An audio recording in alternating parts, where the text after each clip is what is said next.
Welcome to the channel. My name is Christopher Terrell. For those that it's your first time visiting the channel, welcome. For those that are revisiting the channel, welcome back.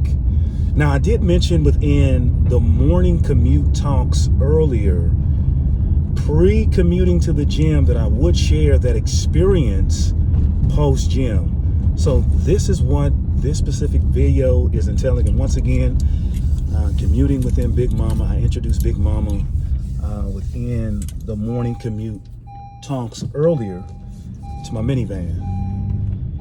And I have fallen in love with the minivan because there's so many pros when it comes to the minivan, especially for those with a family, when it comes to moving things that need to be moved.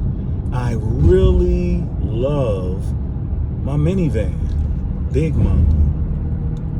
So I wanted to share that experience. Now, in the gym, I did focus on a lot of pulling movements, very good session. And as I briefly mentioned in the morning commute talks, it was a struggle. For a little while, it was a struggle. I may have said this, I may have not said this, but if I didn't, I'm gonna say it now. But I typically train on off days, and I can work between 5 to 6 days a week. But I typically would just train on my off days. But now, in making myself a little bit more uncomfortable with this, nothing wrong in challenging yourself, getting outside of routine, doing something different, where I've started to implement training even on work days. I do work 12-hour days. So going to the gym pre that, and that's not for everybody. Those that actually do train, their preference of when they train can vary. But for me to challenge myself, I've decided to train even on days that I work.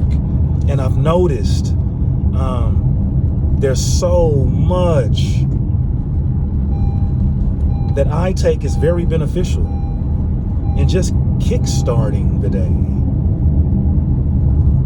Blood flow,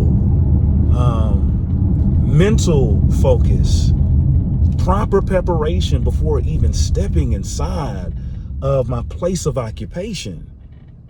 So it's really become a pattern for me now to get up early, get your train in, engage in your hygiene, clean up, prep for work, get to work.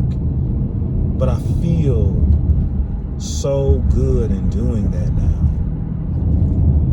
And for those that may be the early birds, and I mentioned this in the morning commute talks earlier, for those that are the early birds, the early risers, specifically those that find themselves training early, what is your reason for training early? What has it done for you? What are some of the pros, if not the cons, of doing that?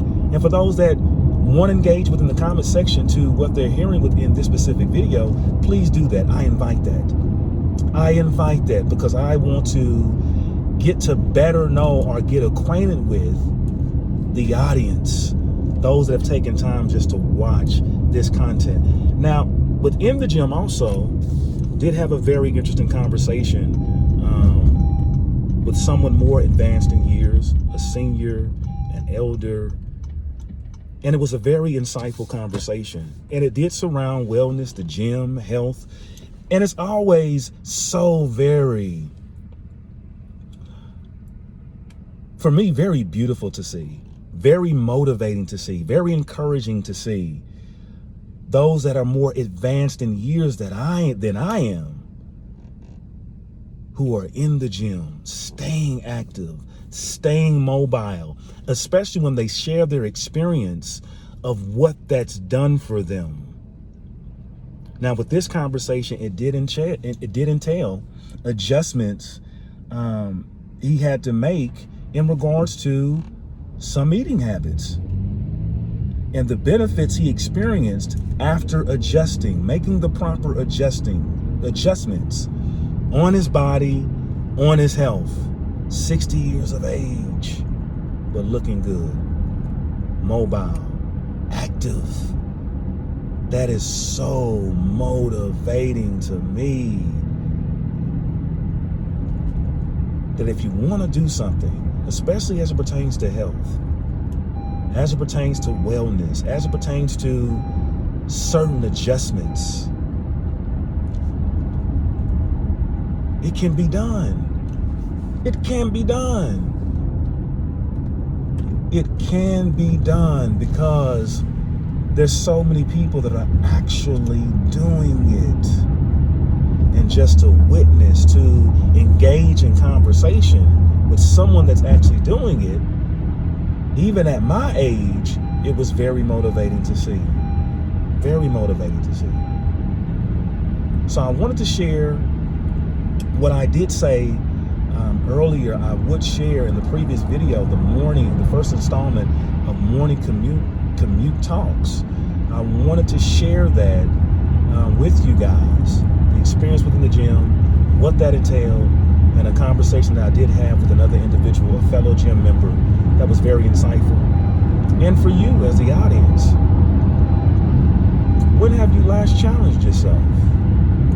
Whatever that challenge may entail, whatever it may be, it may have absolutely nothing to do with the gym. And when I ask that, it's not just restricted or limited to a gym. When you've challenged yourself, when you have made yourself uncomfortable, when you have done something outside of routine, when was the last time? And for those that don't mind asking that question, now it's presented rhetorically, but for those that may want to answer that question in the comment section, please do that. And I will engage with the comments that are shared. Until next time, I'll see you in the next video.